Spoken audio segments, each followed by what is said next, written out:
میرا سوال یہ ہے کہ سود اللہ سے جنگ ہے اور ہمارا ملک چلتا ہی سود پر ہے، تو کیا ہم اللہ سے جنگ کر کے دنیا میں ترقی حاصل کر سکتے ہیں؟ اچھا، اب ایک سوال، ایک یہ جو کنسپشن ہے یا پرسپشن کہنا چاہیے اس کو، وہ ہے کہ ہمارا ملک چلتا ہی سود پر ہے۔ عام طور پہ یہ گفتگو ہوتی ہے ہمارے معاشروں میں، کیا پاکستان یا اسلامی ریاستیں کیا سود پہ چل رہی ہیں؟ ہاں، سود کئی چیزوں میں کئی جگہوں پہ نظر تو آتا ہے، لیکن کیا واقعی ایسا ہے کہ پوری ریاست سود پہ چل رہی ہے؟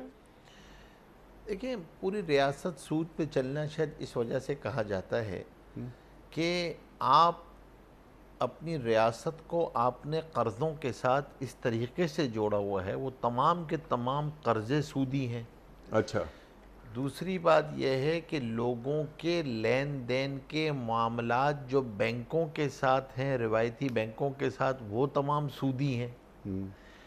تو اس کی وجہ سے جو قرضوں کا لین دین ہے وہ سودی ہے، تو اس وجہ سے یہ بات کہی جاتی ہے۔ ٹھیک ہے، اگر ریاست سود پر کوئی قرضہ لیتی ہے اور پھر وہ ادا بھی کرتی ہے، تو کیا اس سود کے لین دین کا وبال ریاست پر بھی آتا ہے؟ ریاست ہی پر آتا ہے، ریاست تو ریاست پہ چلانے والوں پر آتا ہے سب سے زیادہ، کیونکہ اختیاری طور پہ تو وہی دستخط کرتے ہیں اور وہی کرتے ہیں۔ اور ظاہر سی بات ہے کہ جب آپ سودی معاملہ کرتے ہیں تو اس کا گناہ کس پر آئے گا، سوال یہ ہے۔